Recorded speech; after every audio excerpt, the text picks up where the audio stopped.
Thank you for joining the August 2026 VMware TAM customer webinar.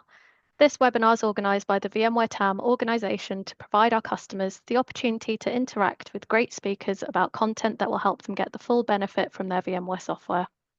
Before we get into today's content, there are just a couple of basic announcements. Our next TAM customer webinar will be on September 10th and we'll be covering what's new in VCF storage with Pete Keeler. Your interaction during this webinar is important, so please make use of the Q&A feature of Zoom to ask your questions. If we are unable to answer your question during this webinar, please be sure to reach out to your TAM and ask them to follow up. At the end of today's session, you'll be prompted to fill out a simple 2-question survey related to the value you received from this session and any topic suggestions for the future. Your completion of this survey is a very valuable gift back to us, and we'd greatly appreciate it being completed. And lastly, this webinar is being recorded and your TAM can make the recording link available to you. The recording will also be publicly available on the VMware TAM Services YouTube channel, which you can access from the QR code on the screen. And so that brings us to today's webinar. We're joined today by Abhijit, Timble, Kelcey Lemon and Kyle Gleed from our VCF Product Marketing Engineering team, who are going to be presenting on the Manage, Operate and Protect pillars in VCF Operations 9.1. So Kyle, I'll hand over to you. All right, thanks, Amy, and thank you all for taking the time to join us. So we got a lot of content. It's going to be a little bit of jumping around as there's a lot in VCF operations. I'm going to kick us off, and we are talking specifically around the manage pillar. So we're going to be talking about how to manage your VCF private cloud. I'm going to start off with a quick overview on what we refer to as fleet management. And fleet management, includes things like certificate management, password management, as well as managing config drift, setting up VCF single sign-on. I'll hand it off to Kelcey, who will get into capacity planning and costing, and then we'll end up with Abhijit. And we'll also cover some other areas of VCF operations, such as real-time metrics and the troubleshooting workbench. So we're going to cover a lot. And so again, please do put your questions in the Q&A. Try and keep the questions in the Q&A as opposed to the chat. That way it's easy for us to keep track of them and to see what's been answered and they don't just scroll off the top screen and get lost. So I'm going to try not to do too many slides for us today, as much as I got a lab environment stood up, and as long as that lab environment works for us, we'll be able to use that to kind of go through our discussion on this first section. But to just kind of recap here, again, we are focused on the manage pillar. And so when you get into VCF and VCF operations, we kind of think of it as 4 pillars. We had the build pillar, which we went over and we did a presentation on in June. So a few months back. So if you want to go back and learn more about how to build a private cloud and using the VCF installer, go back and watch that recording. Today we're talking about manage, and then we also have operate and protect, which are other pillars, but we're going to be focusing on the manage pillar for today. When it comes to manage, when it comes to fleet management, again, our focus is primarily going to be on certificates, passwords, identity and access, as well as configuration management, and then capacity and costing. And there will be a few other things that we'll cover as part of this, but that's going to be the core of what we're going to be focused on, at least in this first part of today's session.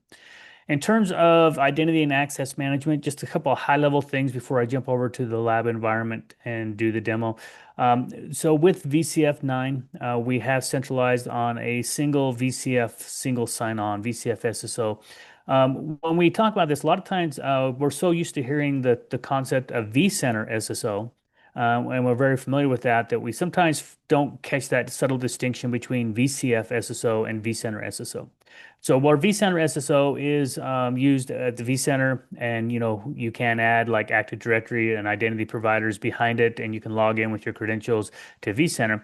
VCF SSO takes that concept and extends it across the VCF private cloud. So a single sign-on for vCenter, for ESX, for ops, for automation, for NSX, all kind of a centralized. And so that distinction of VCF SSO is important. I support the common identity providers out there, and depending on how timing goes, we'll look a little bit into what's involved with setting that up. And then, of course, centralized certificate management, and I'm going to be showing this in more detail. But again, here, we've moved all the certificate management capabilities that used to be in what we referred to as the SDDC manager. They're still kind of in the SDDC manager. It's just we've moved the UI and the way we access those into VCF operations. And you'll see here we have a pretty rich capability in terms of being able to both view and inventory the certificates, as well as configure our own certificate authority, as well as do things like renew certificates and issue certificates and things like that. And so we'll get into more detail on that. But again, the key here is centralized certificate management, all from VCF operations. Similarly, we have centralized password management and centralized from VCF operations. And this includes all the passwords across all the components in terms of the admin level access, so the root and the admin passwords. And again, when you set up VCF SSO, you can basically add your own Active Directory users or whatever, your LDAP users in there, and you can set up role-based access controls. And but just keep in mind that the passwords we're talking about when we talk about password management in part of fleet management are those kind of break glass accounts, those root and admin accounts. And we'll go into a little bit more detail on that. And then jumping forward here, we'll get into some configuration management and talk a little bit about that. So let me go ahead now and let me jump over to my lab environment. So here it is. So this is VCF 9.1. So if I'm not sure how many folks have had a chance to deploy and get their hands on VCF 9.1, but a real quick overview here. So here's those four pillars we're talking about, the operate, the manage, protect, and build. And today we are focused primarily on this manage tab. We will cover some other areas as well. Going under management, here we have that fleet management header, and here we have, again, the certificates, passwords, identity management, configuration management, and then we'll talk a little bit about fleet settings as well. So let's go ahead now and let's kind of just get started here with a quick overview on managing certificates in Cloud Foundation 9.1. So one thing you'll notice here as we get into this is within fleet management, we have kind of two categories that we view things from. There's a VCF management, which we've selected here. And if you see, you come down here to VCF management, you look at the components that are part of VCF management. These are the things that were traditionally part of the vRealize or the ARIA suite lifecycle manager or the ARIA suite. So things like logs, operations, automation, the identity broker, ops for networks, and then this new VCF services runtime, which is new with VCF 9.1. So those are the components that are included as part of the VCF management. And you can see we come in here, we can do some filtering. So I can come in here and say, hey, I just want to look at my VCF operations, and I can apply. And you'll see it will show me this. I can come in here and say, just show me my TLS certificates and apply. And so as your environment grows, we do have the filtering capability here to allow you to kind of drill down and get into specific certificates that you might be interested in. Now, in addition to the VCF management, of course, we have our VCF instances. And if you'll remember, we coin a VCF private cloud as a fleet, and a fleet is comprised of one or more VCF instances. Each VCF instance is going to have a dedicated management domain along with one or more workload domains. So here we see we have an instance, and this instance is comprised of a management domain with a single workload domain. And if I click on the instance, you'll notice that the components change. So here we're talking about the core SDDC components such as ESX, NSX Manager, the SDDC Manager, and vCenter Server. And new in 9.1, we're now including Avi Load Balancer and HCX if you have those components as well. And here again, we can go ahead and we can use the filter capabilities to come in here and to identify, let's just look at all of our ESX TLS certificates, for example. And so that's kind of a little bit about how things are organized. Again, we break things down by management and instance. And we can even go down a little further and just look at a specific workload domain. So here I'm looking at just workload domain. Here I'm looking at my management domain, where here I'm looking at everything across both workload domains. So a little bit there on kind of what's in the UI. We do have the ability to add standalone vCenter instances as well and to manage certificates for those as well. Now, when we get into managing certificates, we've done a lot of work to help make it easy to manage certificates within a VMware Cloud Foundation private cloud. Let's go through a couple of those things. So I'm going to just start here, and I'm going to go in and just select my workload domain here. And again, let's just go ahead and let's just look at our ESX host and our TLS certificates. and apply those. Now you'll notice here that the type here is VMCA. That's a VMware Certificate Authority. This is basically a self-signed certificate. Okay. And so by default, when we deploy Cloud Foundation, we're going to use the vCenter server as a certificate authority, and we're going to create self-signed certificates. Now, one of the first things that a lot of customers will like to do is get away from these self-signed certificates and go with a signed certificate. Now, you have options here in terms of how you go about getting those signed certificates. So one option could be is you could go out and you can generate a certificate signing request. So I come in here, select this and say, hey, generate a certificate signing request. I can download that. I can take it off to an external system where I can then sign the certificate, come back here, I can import the certificate. And then once I've imported it, I can come in here and I can replace this certificate with the imported certificate. So that is one way. If I have an external certificate authority that I can come in here and I can basically quickly, no command line, all done through the UI where I can basically generate the CSRs, download them, send them off, get them signed, come back, import them, and assign them. Okay, so that's one way to get those in there. Another way is to come up here to the management, and you'll see we have the ability to configure a CA for the fleet. Okay, now when you configure a CA for the fleet, essentially what you can do is you can create a sub authority for your off your root CA, and you can basically have its root certificate signed by that the top level CA in your environment, and it can be either a Microsoft CA or an OpenSSL CA. And you can basically configure this and make it a sub certificate authority. And when you do that, then you can go in then and you can basically go in with the get back to where I was here with my certificates, workload domain. And it looks like it reset all my values. And so then I can come in here, and when I have that, when I select these, I can do multiple. I can come in here and I can say, hey, let's replace with the configured CA certificate. So I can basically come in here and I can automate all those steps by just basically coming here and saying, do this, and it will basically go out, talk to that configured CA. It will generate the CSR, sign the CSR with a trusted certificate because it's off of our root CA, and basically update those, and which time the type would then change from a VMCA to an OpenSSL or whatever, letting you know. Okay, so you do have the ability to come in here and to add the CA. And we can actually come in here, and we do by default, we can come in here and the VCF operations will act as an OpenSSL. So I can come in here and I can just say this is going to be my CA. Let's pick my location. Locality name is going to be, let's call it, let me see. Just filling in some values here so I can set this up. And I'm based out of the Draper office in Utah, so I'm just using those values and I can save this. And you'll see it will go up here and will automatically add that certificate authority. So now when I come back to my workload domain and I select my ESX certificate, and I replace with the configured, it'll basically give me the option, hey, let me go ahead and select this. I can select this and I got to generate the CSR first. So I come in here, generate my CSR. And so here it is, and I'm going to just generate that.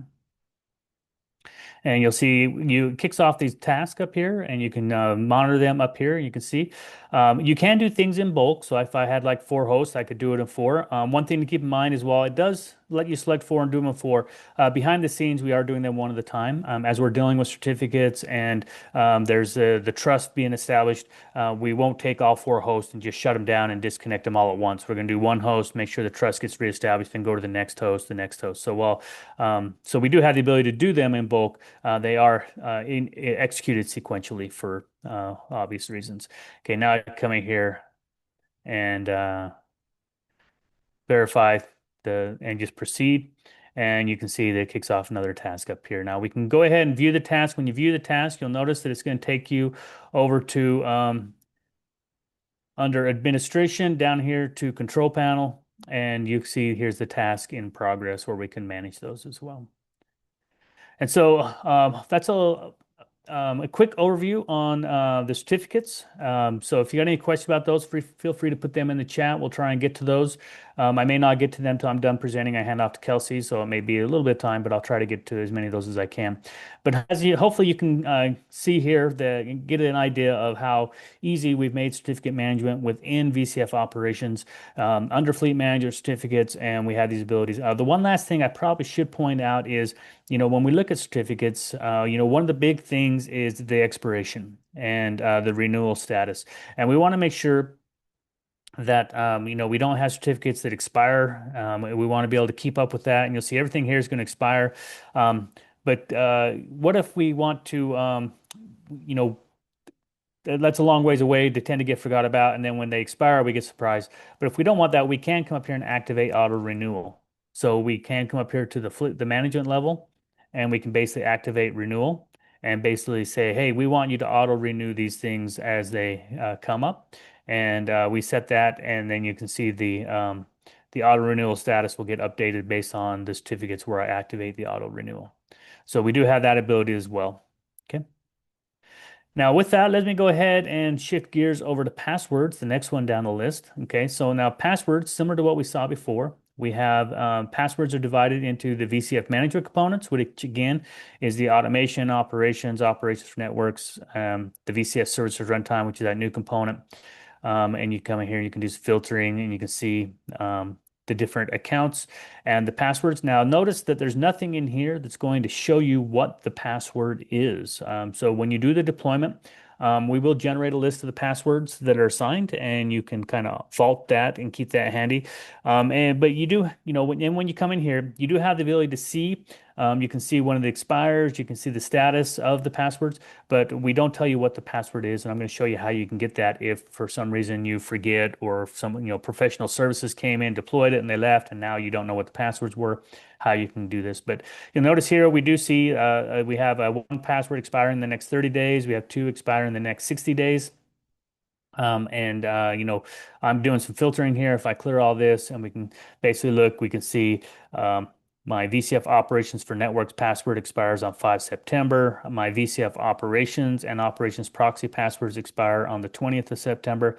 And so you can kind of see this, and we'll need to update those passwords. Now, this again is the management components. Now, if we come down to our VCF instance, and we can see that this is where we get into our ESX, NSX, NSX Edge, SDC Manager, vCenter passwords. And again, here we have the Avi Load Balancer and HCX as well. And again, we can look at the status as well as upcoming expiration. So I do have some passwords here. By default, these expire every 90 days. You can see about 90 days ago is when I set up the environment. And so if I want to go in and update the password, I can just come in here, select that vCenter, update the password. It is going to ask me for that current password, and I can put in that current password, and I can put in the new password if I wanted. And then I hit update password. I'm not actually going to do it because I don't want to update my passwords in my lab just yet. But you kind of see how that works. And then it will kick off a workflow, and that workflow will update the password. Now, as I pointed out, you do need to know the current password. And so oftentimes, probably one of the more common questions that we get asked, from people who are getting started with Cloud Foundation is, hey, I set this up. It's been, 60 days ago, or I had professional services come in and set it up, or the guy who set it up has left, and I don't know what the passwords are. So we do have the ability to query the passwords, and to do that, so this is kind of a little trick here that a lot of people don't know about. But if you go to Build and you scroll down to the API, sorry, the Developer Center, under APIs and SDKs, under the SDC Manager API, you can come in here, and if you go down to credentials, you can do a get. And here, if I execute this, you'll see it gives me a result, and each one of these is going to be one of my passwords. So here you can see that the FTP password is set to VMware 123 bang repeated. Now I can go ahead and copy this, come out here and go open Notepad.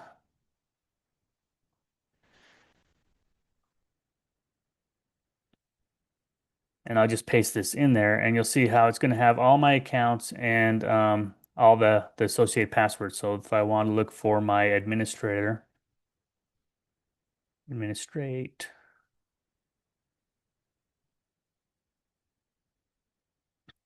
And so here you'll see, actually, I typed that wrong. There we go. So here, I've just looked for my administrator at wld.sso, which is my workload domain administrator, and I can kind of see up here this password. That's the vSphere.local. So down here is going to be my root password.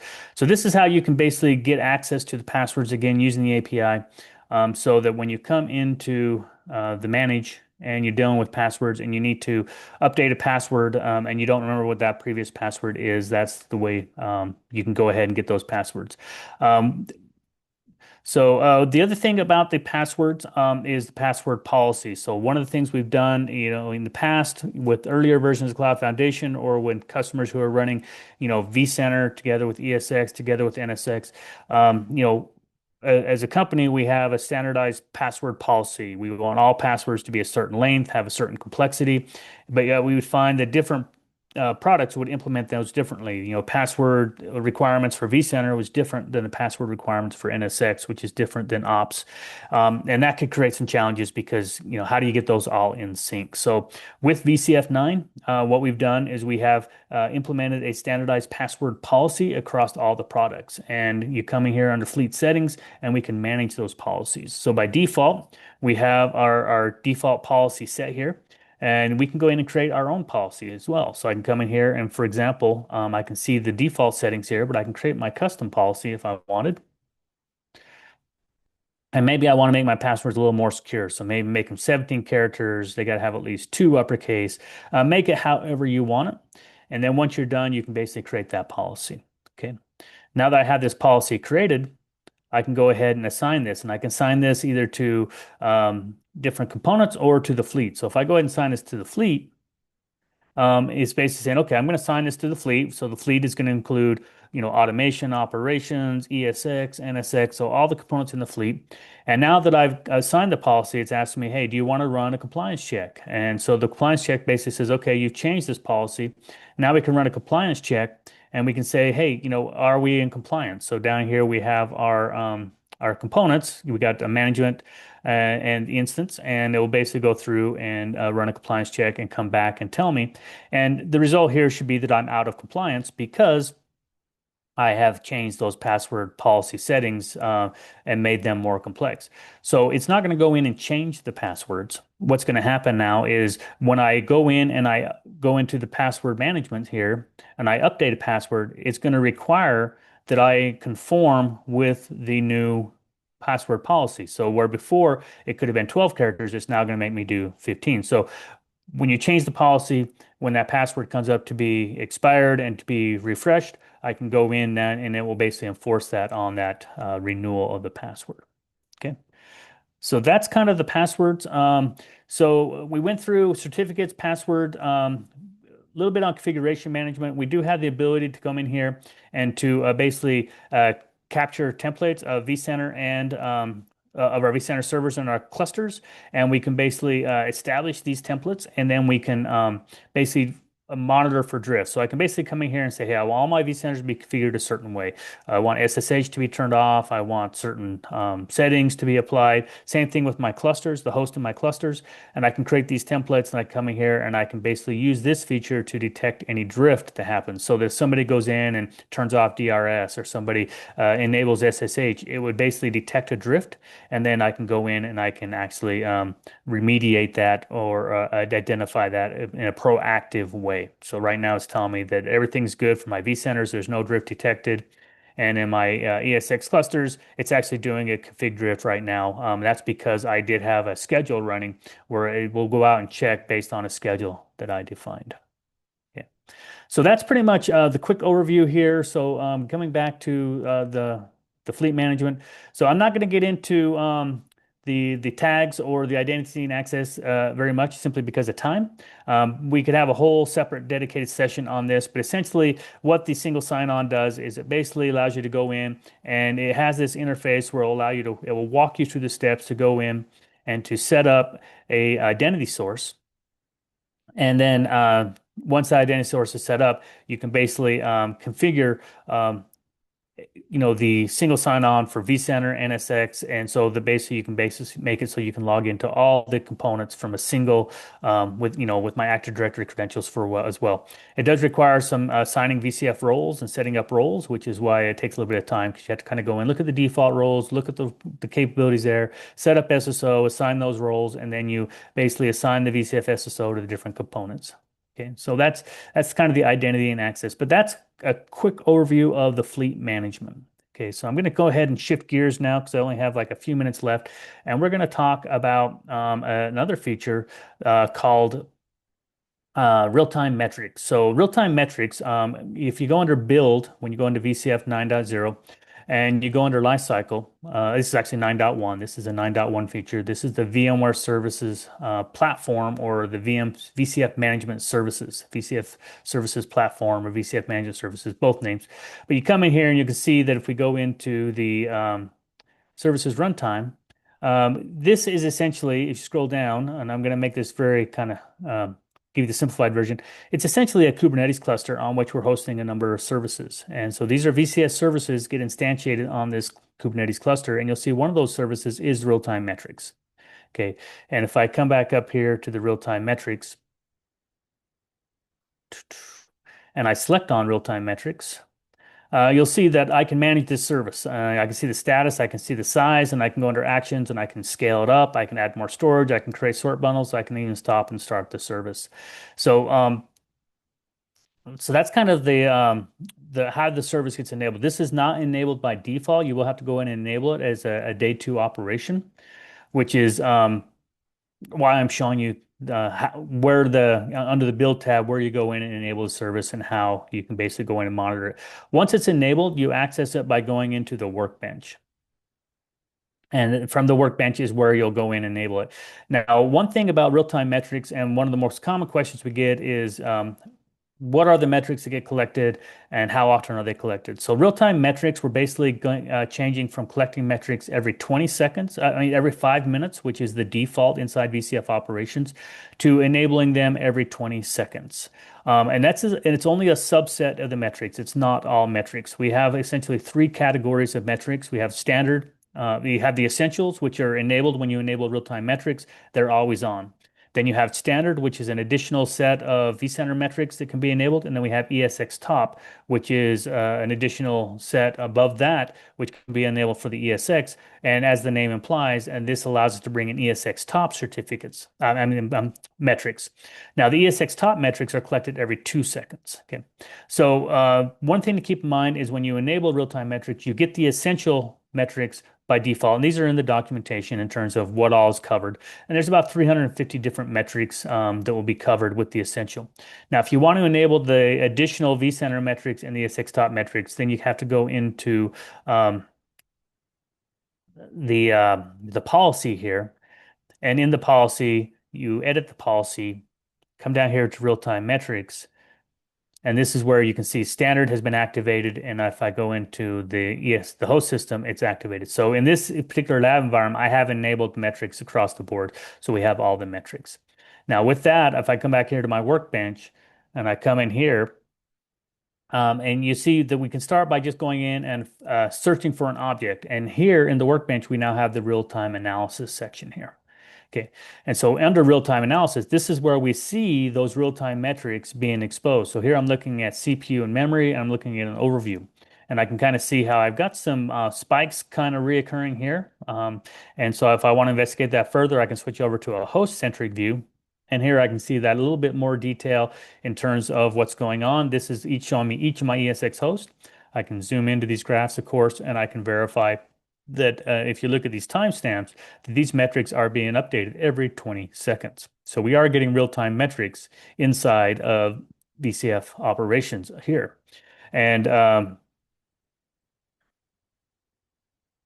let me get back to where So this is, keep in mind that the graphs here, what you see on the right is going to be based on the inventory object selected on the left. So here I'm looking at a cluster view. So I'm seeing all my hosts. Memory, I got one host that's up here kind of high. Memory's pretty stable, but CPU is pretty choppy. And we do see we have this one host that is having these reoccurring spikes. And so if I want to drill into more detail, I know this is ESX host 3. I come here and I can see this.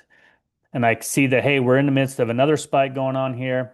And so if we want to get more information about this, this is where the ESX top can come in, because now I come in here and I can basically drill in. And you'll see with ESX top, I have about 30, 40 set of metrics I'm collecting every 2 seconds. So if you look at the timestamp here, you'll see these are being collected every 2 seconds.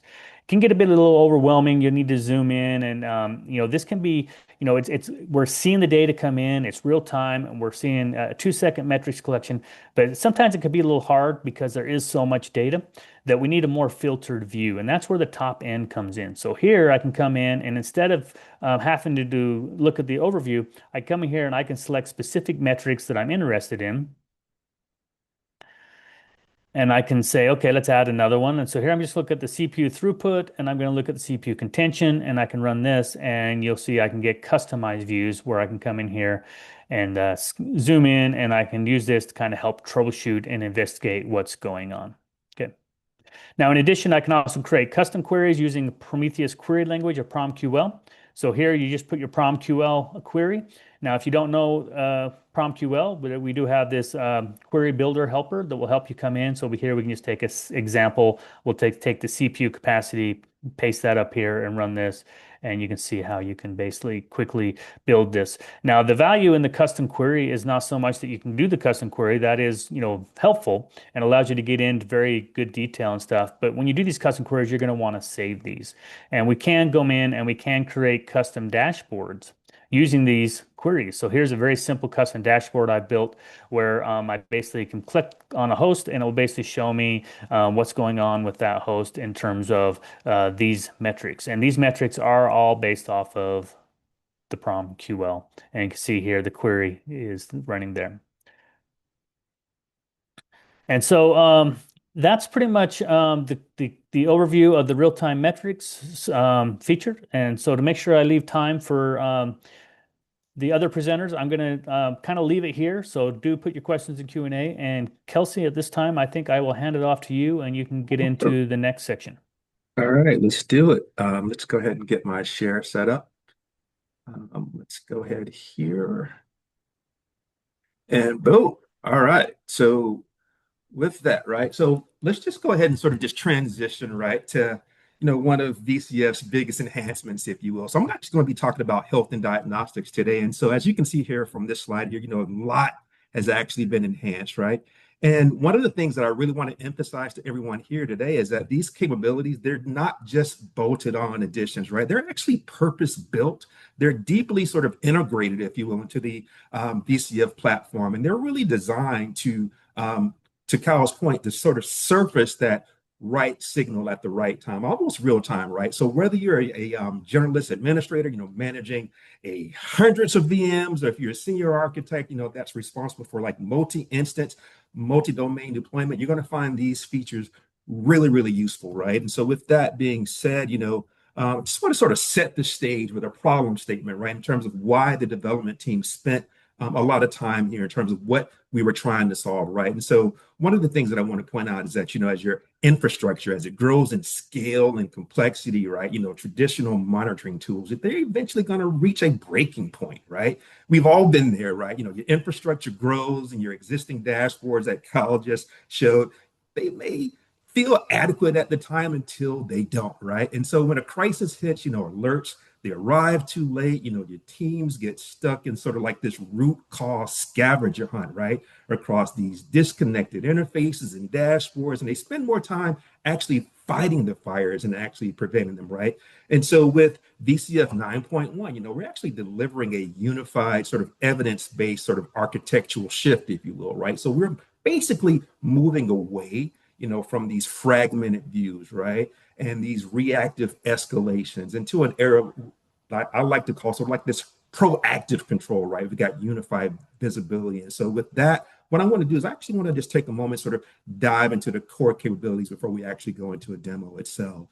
And so with that being said, right, one of the things I want to start off with is actually sort of like the heart, right, of VCF's management and compute planes, right? So we've got vCenter and we've got ESX Health, right? And so, historically speaking, right, discovering API degradation or host issues meant waiting, right, for a support ticket, or you're digging through rolling text logs and things like that. So with this release, we're basically sort of changing the game, if you will. Now we've got high frequency polling, that real-time piece that Kyle was just talking about, with specialized diagnostics. And then with vCenter, connectivity and utilization, right? You now get tracking of network, UI, and endpoint, reachability, right? And then there's sort of like the deeper resource metrics for CPU and memory and database space utilization, right? That actually sort of proactively alert you when thresholds are being reached. And then there's sort of like this whole notion around the ESX and PSOC monitoring, right? So for your hypervisors, right, VCF 9.1 introduces state tracking and PSOC, purple screen of death monitoring. So instead of an after the fact crash report, it actually sort of validates core dump configurations and actually provides sort of like that forward-looking warnings, right, to sort of eliminate configuration drift that Kyle was talking about earlier, and actually sort of drive those smarter hardware life cycles. And so the bottom line, right, the gist of it is that it actually sort of brings down your mean time to repair, that MTTR, right? And so your time, your team's basically going to be spending less time sort of digging around and using more time to sort of acting on that intelligence, that high fidelity data, if you will. And then now let's sort of just shift gears and sort of transition about, two of the most common sort of operational sort of headaches, right? You've got vMotion failures and you've got that silent snapshot growth, right? The zombies, right? And so with VCF 9.1, we're sort of tackling both of these head on, right? And so first there is the notion of around predictive vMotion readiness. And so instead of sort of, finding out if a vMotion failed after the data is lost or a migration sort of stutters, VCF 9.1 actually gives you failure predictions, right? And so it's actually running proactive configuration and connection checks across clusters, sort of tell you before you actually initiate a migration. So it's going to let you know that. And then there's also this notion around intelligent snapshot tracking, right? So as you know, silent snapshot growth can quietly, cripple storage stability, right? And so with VCF 9.1, we're providing sort of this comprehensive visibility, if you will, into snapshot operations, surfacing the fastest growing VMs and those with the largest sort of sums, right? And then, so, for VMs that actually need consolidation, we're actually providing pre-consolidation insights and an emergency sort of buffer management view, if you will. So it gives you the ability to track the exact space left on your data store and the actual match data to consolidate it all, right? And so here, the bottom line that we're talking about here is that these updates really protect, storage stability and actually hardens your infrastructure. So again, proactively, right? So you're able to meet your SLAs consistently because you're eliminating those transient surprises that would ultimately disrupt workload performance.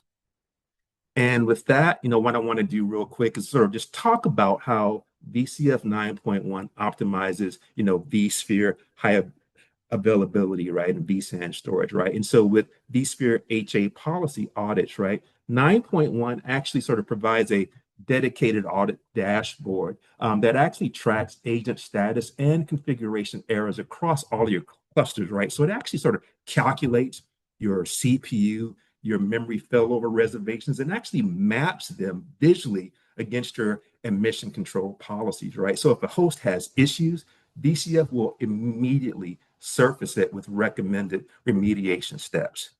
And then, on the storage side, VCF delivers sort of like this fleet level visibility into vSAN health, right? So it actually sort of categorizes storage issues impacted by areas, whether it's availability, performance, capacity, or compliance, right? And then what it does, it actually sort of combines, all of these proactive insights with on-demand diagnostics to sort of quickly identify things like network congestion, right? And so the bottom line here is that your infrastructure teams actually get better workload protection and actually sort of, this idea around just being more certain, right, in terms of your resources, right? And so you get this whole notion around just getting your compliance reports, and you actually can get that single remediation path. As you can see here, we've got this run diagnostics button. That's just really, really useful tool.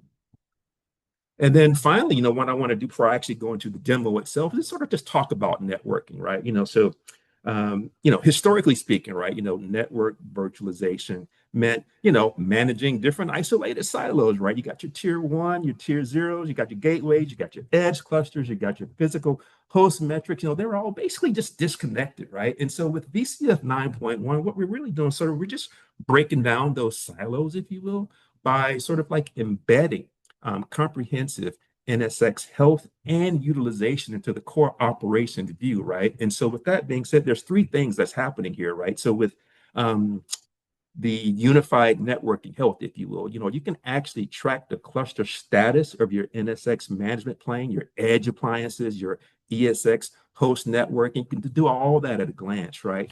And then with this whole notion around granular sort of capability mapping, VCF actually monitors, if you will, the realized state and actually the runtime issues across all of these networking capabilities, right? Including tier 0, tier 1, transient gateways, DPCs, the whole 9, if you will. And then last but not least, right, we got this whole notion around service and IP management, right? So you've got core network services like DHCP, DNS, you got IP management, they're all being continuously audited for health, right? And so all in all, these enhancements that they basically sort of eliminate that finger pointing, right?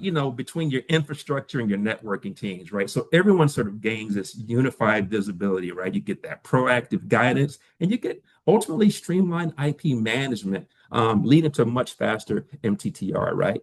And with that said, now I'm going to just segue into the demo. And so what I want to do right now is I just want to welcome you all to this demo of health and diagnostics enhancements in VCF 9.1.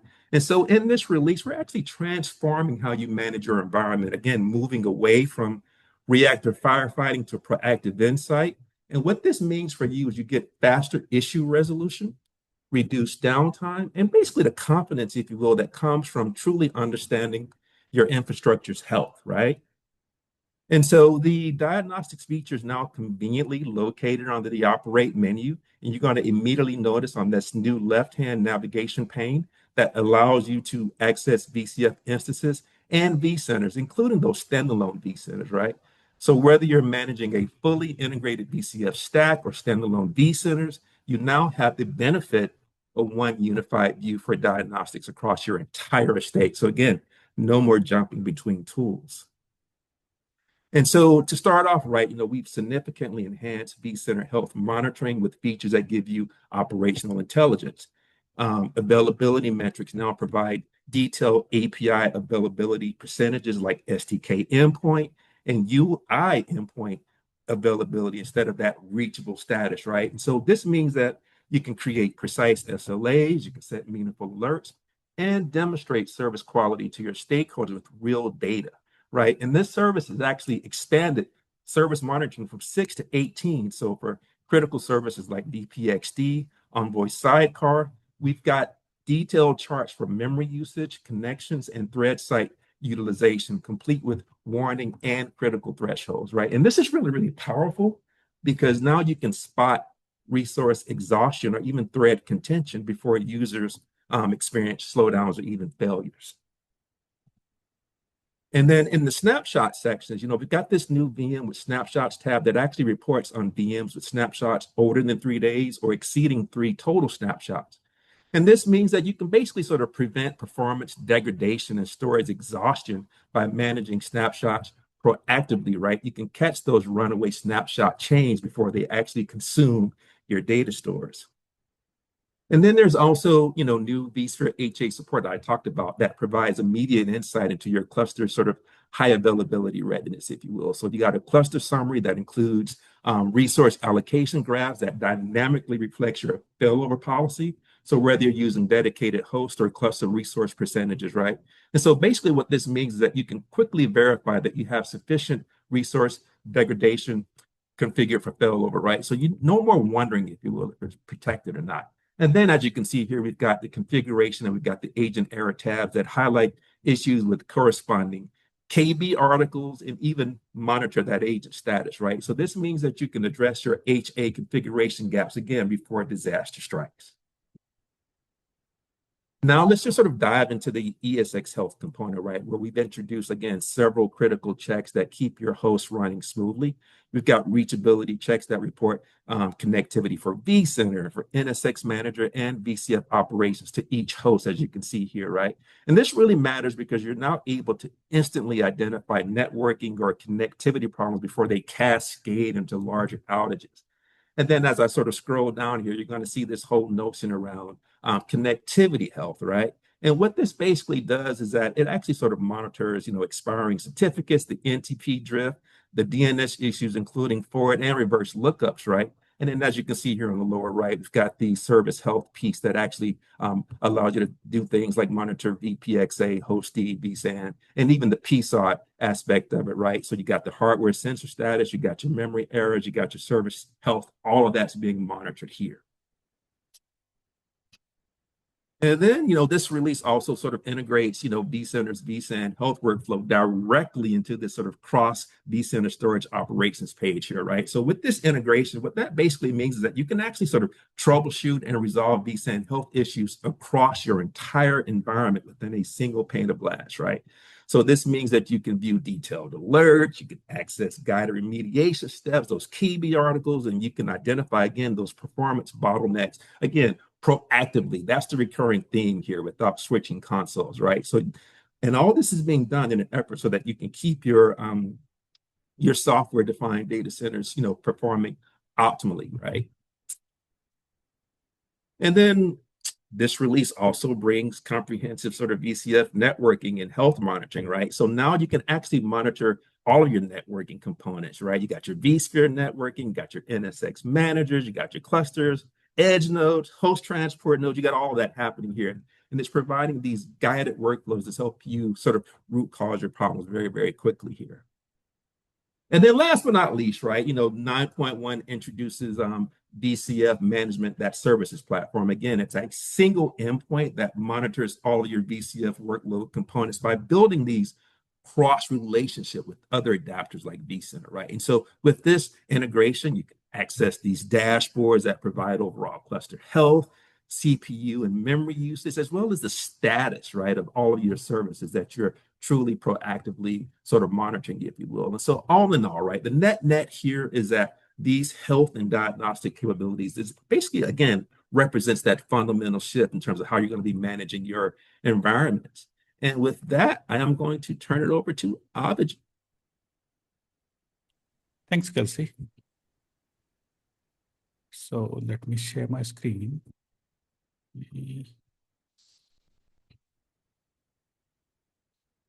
All right, so Kelcey covered a lot around the VCF health and diagnostics. He also mentioned about VCF MS, VCF management service, and we'll see how we can use or how we can build a lifecycle log management service using VCF MS. So today we'll speak about a little bit around the log management. We'll look at what are the new changes that have happened around the log management service. So the focus continues how to become that one single interface, one tool that is VCF operations that helps our customers to do their day-to-day activities for both VCF and VVF within a single console. So starting 9.1, we have completed the convergence of login site UI capabilities into VCF operations and eliminated the login site UI. So what does this mean? So now there is no separate login site UI. And now everything, like all the capabilities of login site, are now inside VCF operations. So we have just eliminated one whole UI for our customers. So now users can centrally manage log configurations like log agents, log collection, log filtering, log tagging, right? Everything can be done from one single interface within VCF operations. So now there have been numerous tech upgrades with the goal to ensure that the new logs platform supports the modern demand for log management use cases. So the new log management platform leverages OpenSearch for log indexing and log persistence. It runs in VCF Services Management Platform, which is VMSP. It runs as a service and is an integral part of VCF operations. Then we have also eliminated the content packs, and all those login site content packs are now made available within VCF operations as the dashboards. And if you have like third party or any custom content packs, we provide converter solution, which is now available in Broadcom support portal, where you can migrate those content packs into a management pack.pack file and then import into VCF operations. Then all the lifecycle functions for log management are now VMSP based on VMSP workflows. So it applies to all like deploying, patching, upgrading, resizing of persistence volumes and certificates for the overall log management platform. Then we also improved scalability per node throughput and resiliency in managing failures. So also we're giving the users now direct customizations for things like field governance capabilities. And all the existing log sources are supported, like continued support for existing protocols, cloud proxy based log forwarders, and forwarding from ARIA 8.x login site clusters. So now let's look at some of the login site or log management use cases, right? First is your monitor use case. Now, as part of 9.1, we would like to highlight about the centralized log collection feature, where there are day zero logs which are already flowing from all the VCF components to the platform. So what this means is by default, the log agents are already installed out of the box on all the VCF components, which are already sending the logs to the log platform. And also the log management allows ability to filter and search log events, ability to analyze logs based on powerful queries and virtualization charts. So in the analyzed logs, you can search, you can filter log events, you can create queries to extract events based on timestamps, text, source, and fields in log events. And then you can also use log widgets within your dashboards to detect anomalies. We can define alerts in VCF operations for events triggered by log symptoms.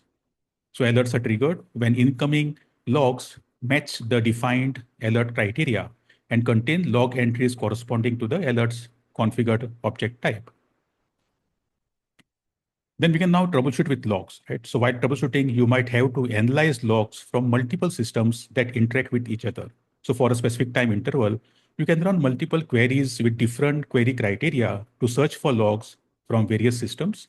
And then you can also compare logs. You can also compare logs that are based on same query criteria, but ingested at different times. The log comparison is displayed as a stacked line chart, and the log results appear side by side in query tabs under the chart. And you can select a query tab on the left side and query tab on the right side to compare those log results. And the third use case is around security operations. In 9.1, we have standardized over 250 log files into a single structured format. So now each audit record has information which helps you analyze the user actions in your VCF environment. So now you can get complete traceability of the supported user actions in VCF so that any suspicious or unauthorized activity can be dealt with in a timely manner. So you see a new pictorial time sliced view of a user activity. So if, for example, like someone goes and changes a firewall rule, right? Or there's a failed login, you can trace that entire event chain across the stack in seconds. Then we also added additional capabilities like log data masking, which enables masking critical fields or text for security sensitivity.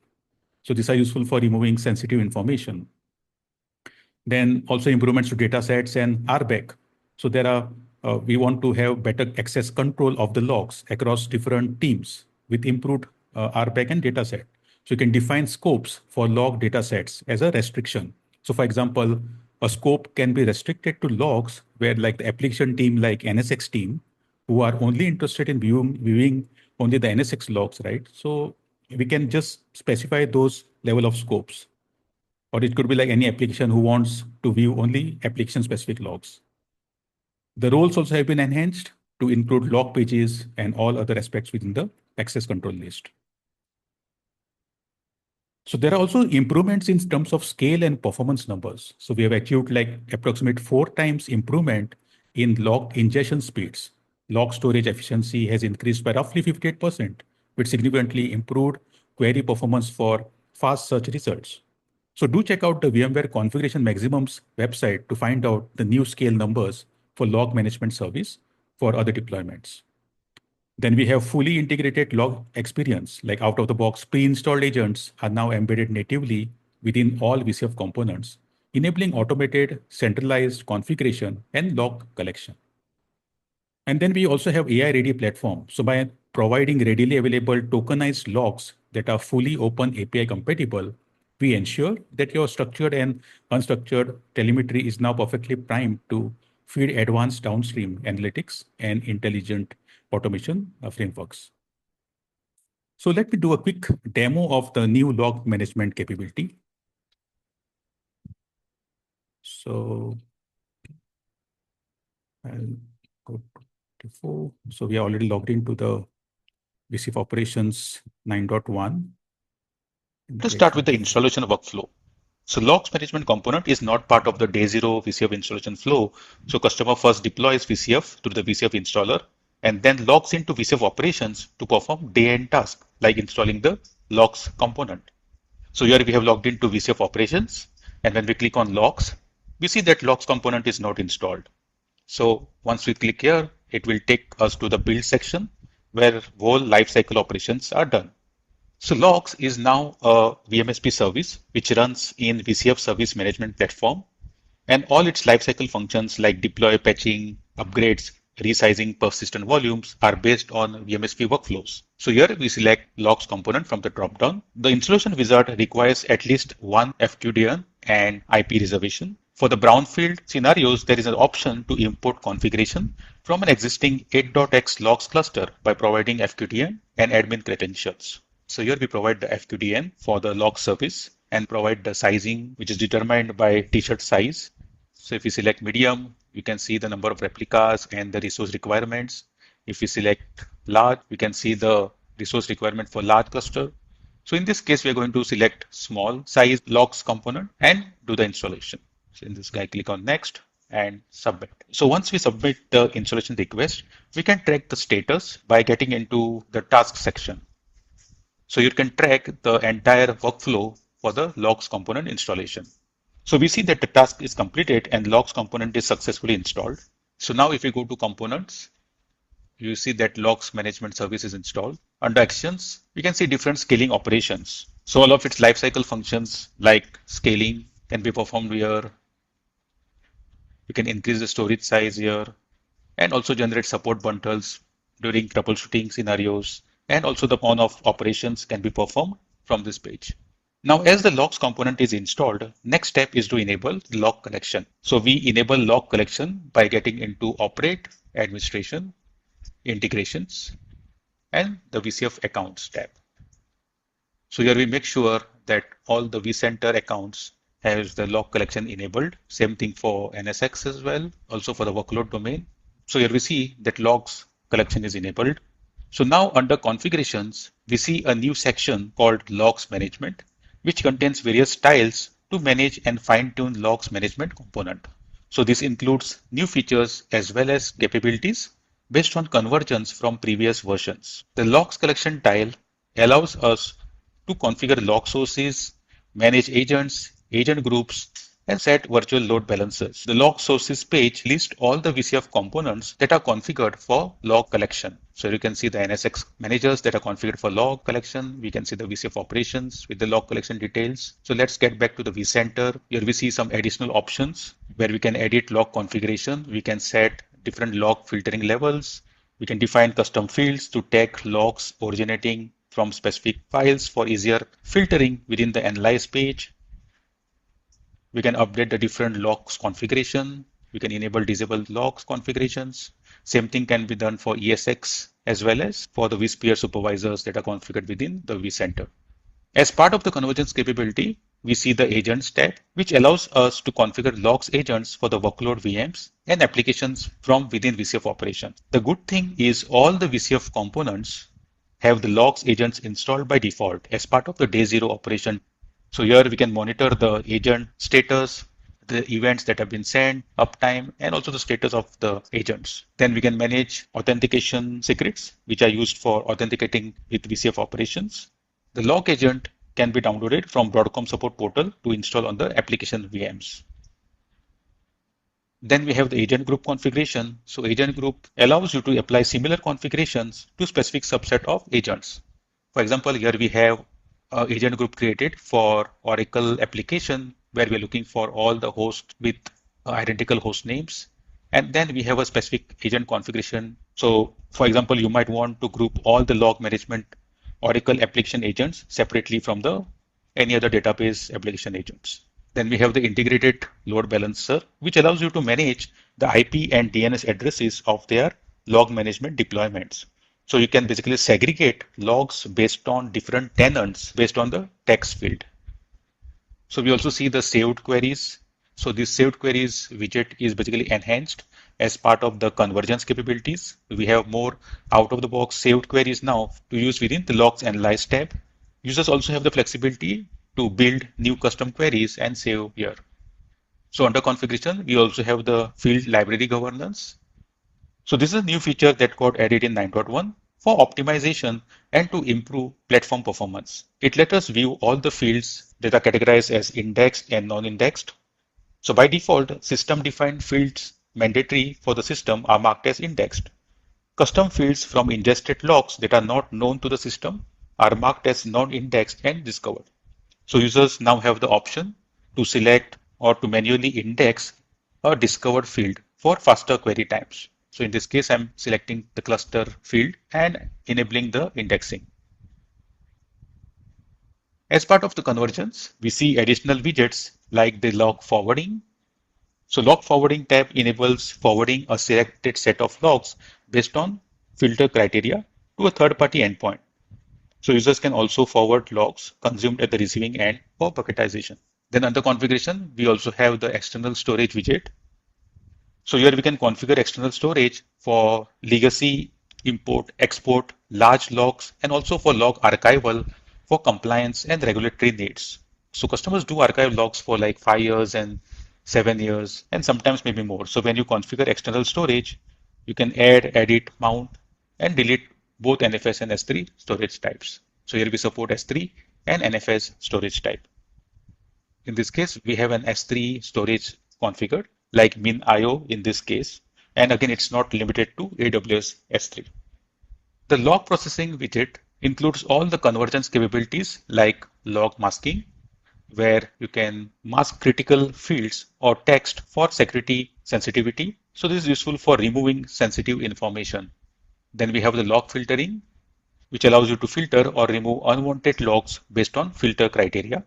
Useful when endpoints like syslogs cannot filter logs. And then we have the log partition option.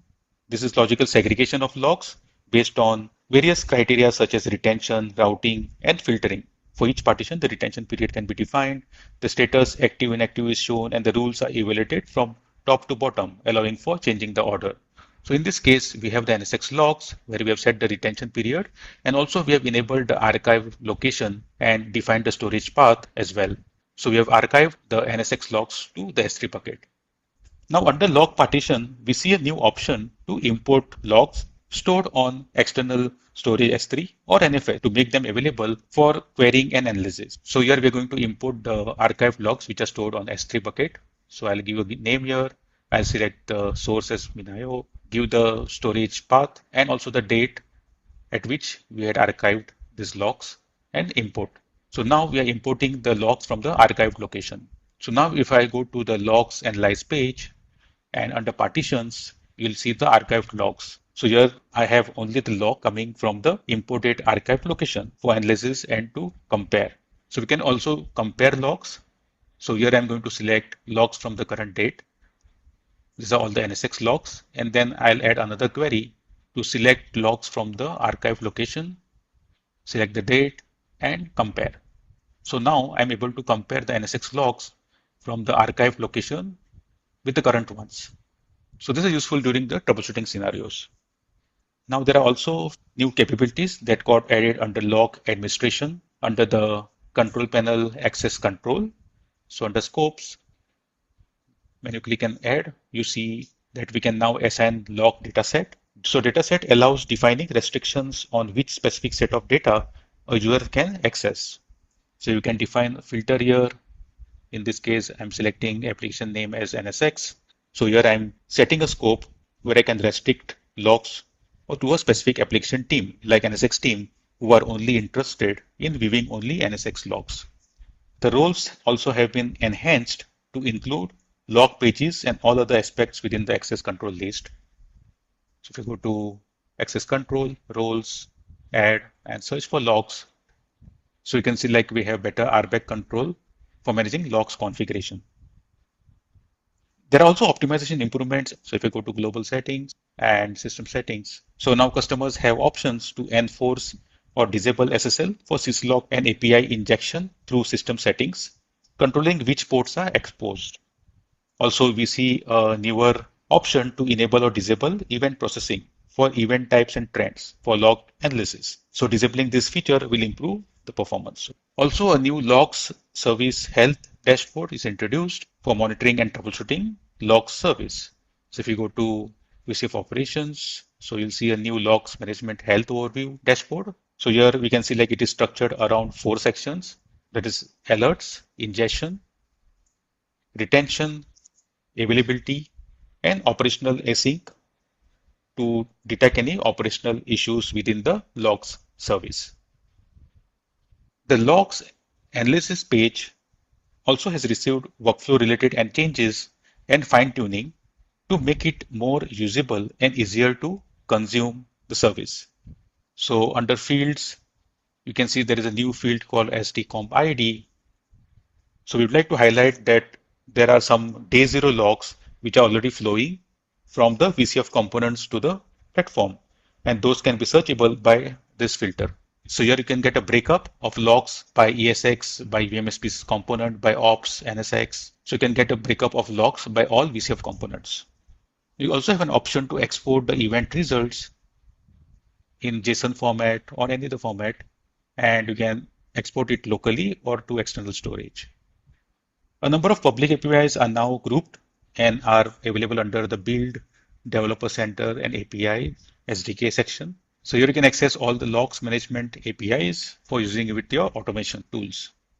So this concludes the demonstration of the logs capabilities within VCF operations.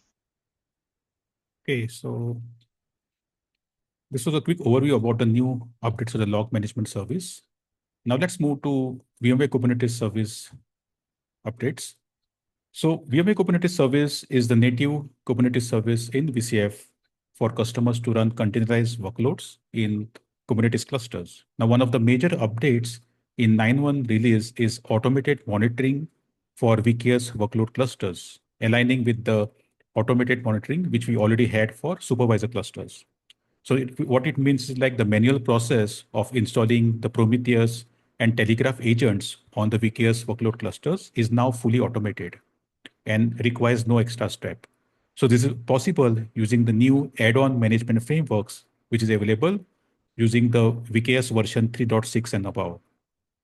The dashboard offers a summary of like the workload cluster health, showing key metrics such as CPU usage, memory consumptions, and node availability. So the metrics and the dashboard pages have also been improved in 9.1 release. So you see a newly designed VKS workload cluster page showing new metrics widgets, making it easy for Kubernetes admins now to quickly monitor health of Kubernetes environments. So here you see the control plane nodes metrics. We can see the worker node performance metrics, HCD metrics, and mappings of the namespace to pod to containers. The summary page for the VMware Kubernetes cluster entities have also been updated. So we see the new CPU memory metrics widgets with historical trends and visibility into control plane components. The supervisor dashboard has also been redesigned with metrics showing supervisor control plane node, performance metrics, HCD metrics, supervisor services, and mappings of supervisor service namespace to pod to containers. So here we see the supervisor control plane node performance metrics, HCD metrics. Then these dashboards also allow better drill down approach for root cause analysis and also debugging of pods and containers in a simplified way through alerts. And then we have the supervisor logs. So now as part of the centralized log collection for VCF components, we see new option in 9.1 to configure logs streaming for better vSphere supervisor observability. So here you can define the vSphere supervisor log level filters. If you want like warnings or critical log events, you can define fields for creating custom tags, easy configuration of supervisor components like etcd or systemd services, and API service level logs visibility. So this makes it easier now for Kubernetes admins to monitor the health of Kubernetes environment through metrics and logs. And then we also have enhancements to the network IP fix flows. So the 9.1 release also improves container network traffic flow visibility by supporting Entria CNI, that is a container network interface.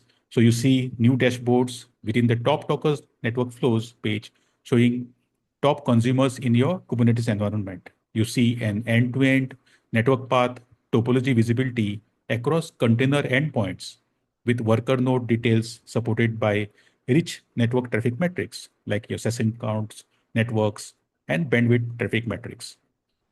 And you can view network flows like for pod to pod traffic. You can see pod to service traffic and pod to external IP address. So with that, let me do a quick demo of the VMware Kubernetes service as well.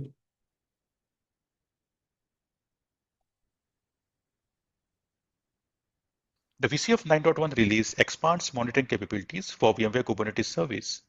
The monitoring of VMware Kubernetes Service workload clusters focuses on shifting from the manual complex setup to an automated integrated workflow using the newer version of VKS. So one of the prerequisites is to have the VKS version 3.5 and above, as the newer version supports add-on management frameworks, which simplifies and automates agents installation. The system also uses metrics aggregator supervisor service, which can be deployed directly within VCF automation. So in this case, we have the metric aggregator service installed and configured for the supervisor service. So now, when we log into VCF operations, we will see that the supervisor collection is automatically enabled and is in healthy state, which allows VCF operations to start showing the workload cluster metrics across your entire Kubernetes ecosystem. So now if we search for a VMware Kubernetes service workload cluster, so we see a newly designed summary page showing new metrics widgets, making it easy for Kubernetes admins to quickly monitor health of Kubernetes environments. So here we see the worker node performance metrics and mappings of the namespace to pod to containers. The metrics tab shows the detailed topology view with options to browse through the Kubernetes metrics. The inventory and the Kubernetes dashboards also have been updated. So if we go to the vSphere supervisor section, the Kubernetes inventory dashboard provides detailed topology view with the overall inventory details for entire Kubernetes ecosystem. The showback cost dashboard shows a comprehensive costing capabilities across entire Kubernetes ecosystem, including nodes, clusters, vSphere namespaces, projects, and organizations. The VKS cluster dashboard has also been newly designed, showing the new metrics, cluster health summary, showing key metrics such as CPU usage, memory consumption, and worker nodes availability. Also, the mappings of namespace to pod to containers. We see a detailed pod level metrics as well. Similarly, the vSphere supervisor dashboard also has been newly designed, showing the supervisor entities and associated metrics. The debugging of pods and containers is simplified through alerts with node performance metrics and mappings of the namespace to pod to containers. The 9.1 release also improves container traffic flow visibility by supporting Entria CNI flows. Now, one of the prerequisites is to enable IPFix flows at the vCenter level. This can be done by getting into the VCF account and under domains. So under vCenter, IPFix flows checkbox has been enabled. We do the same for the workload domain cluster as well. So now if we go to flows and click analyze, so this shows the top talking entities within the Kubernetes ecosystem. So here we see the Kubernetes traffic by flow volume, traffic rate, session count, and flow count. So in this case, we can see the pod to pod traffic by flow volume, and also the vSphere properties. The vSphere properties along with new enhancements like the source Kubernetes node labels, source supervisor cluster labels, and so on. So we also see the pod-to-pod traffic by traffic rate. There are also new scope selections for the top talkers. So we see here various Kubernetes-based scope selection options to see container flows by volume session count. So here we see the total traffic at the Kubernetes namespace level. Also at the supervisor cluster level. So we can see the flow volume traffic rate at the supervisor cluster level. So here we see various Kubernetes-based scope selections options available to view all the top talking entities across Kubernetes ecosystem. So we also have the network performance widget showing the total round trip times and any abnormal deviations within the network traffic flows. So we also see new dashboards that have been added to the flow insights. So here we can now see top 10 talking pods based on source bytes and destination bytes. So here you can see the total flows across the pods.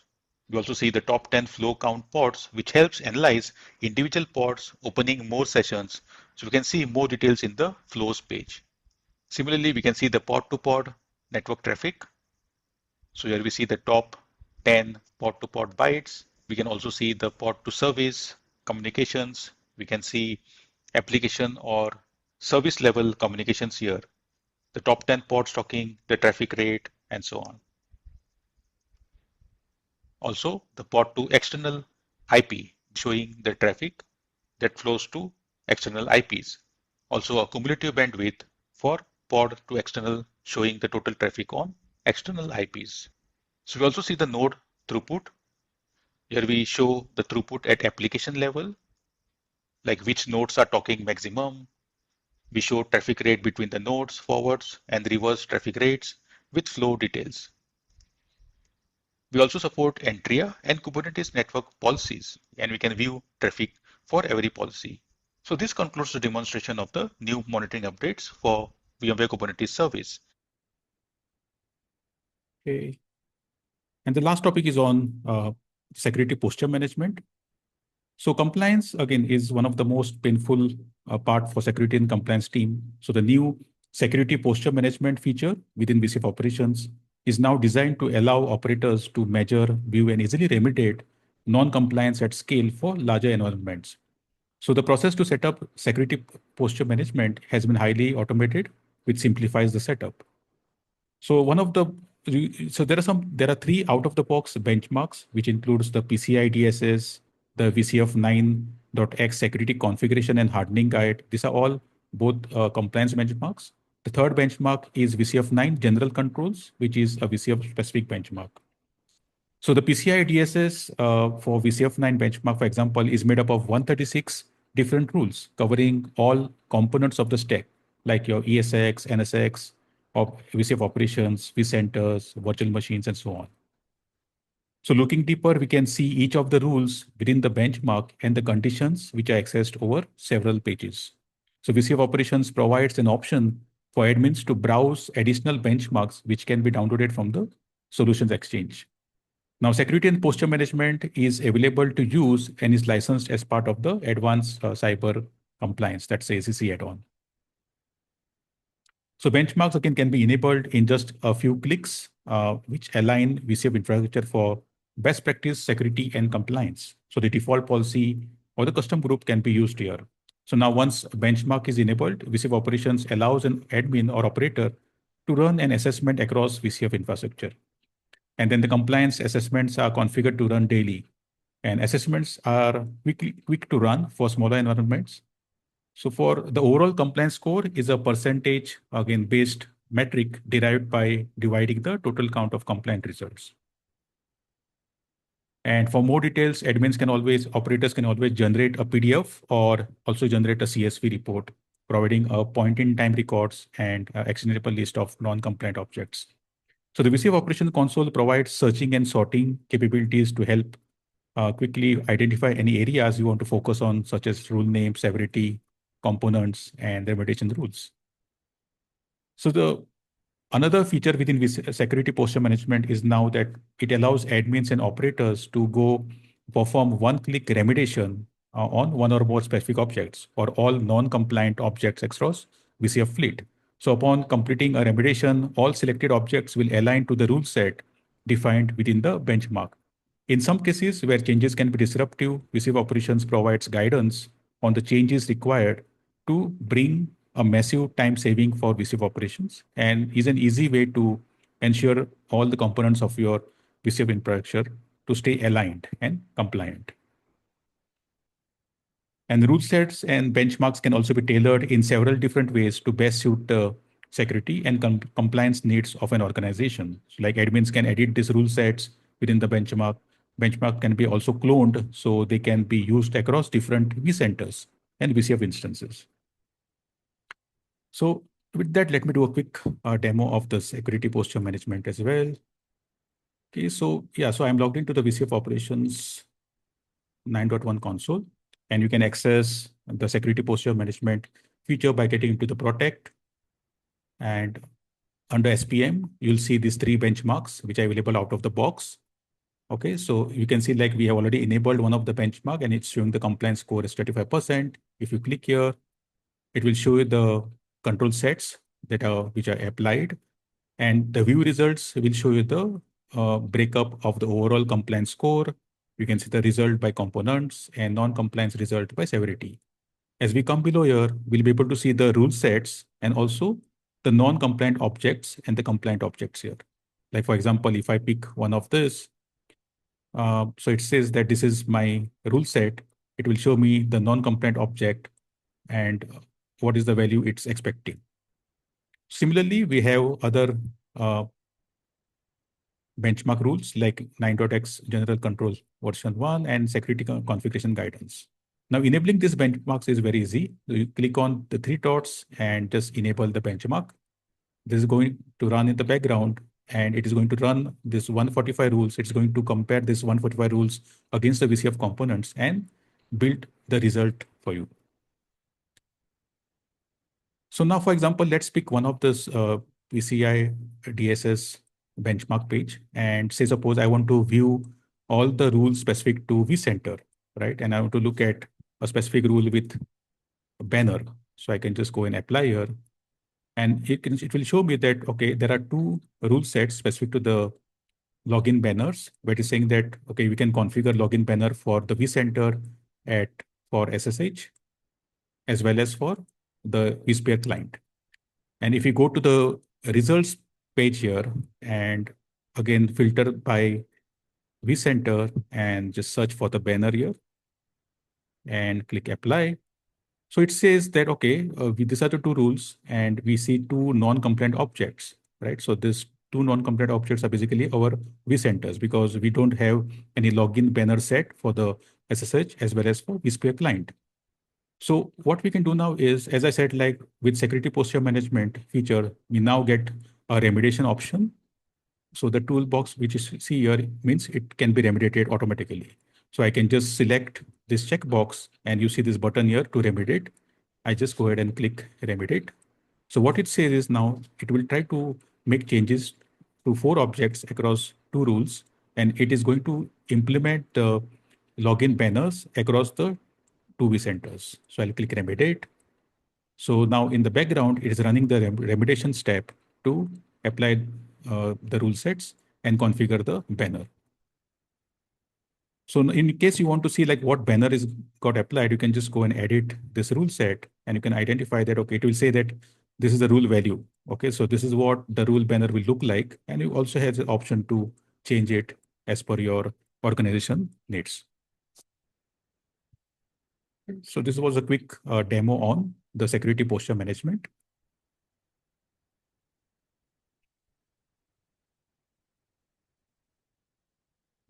So with that,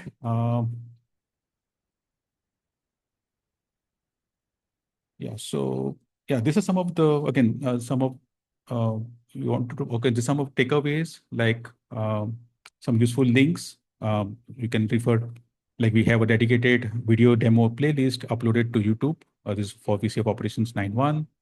And also the product documentation is up to date. So you can always refer some of these demos, which are also all available in YouTube.